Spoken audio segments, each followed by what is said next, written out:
ભરૂચ જિલ્લાના ઝઘડિયા જીઆઈડીસીમાં આવેલી Nitrex chemical India limited નામની કંપનીમાં આજે વહેલી સવારે રાસાયણિક પ્રક્રિયા દરમિયાન અચાનક જોરદાર બ્લાસ્ટ થયો હતો।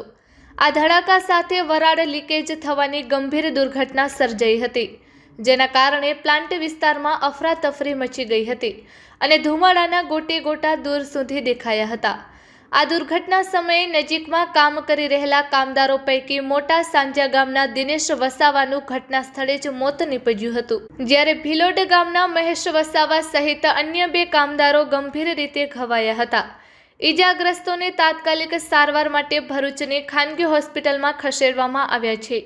ઘટનાની જાણ થતાં જ ઇન્ડસ્ટ્રીયલ સેફ્ટી એન્ડ હેલ્થ વિભાગ તેમજ ઝઘડિયા પોલીસ તાત્કાલિક ઘટના સ્થળે દોડી આવ્યા હતા।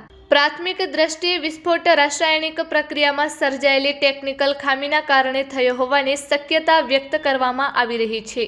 ઝઘડિયા પોલીસે કાયદેસરની તપાસ શરૂ કરી છે।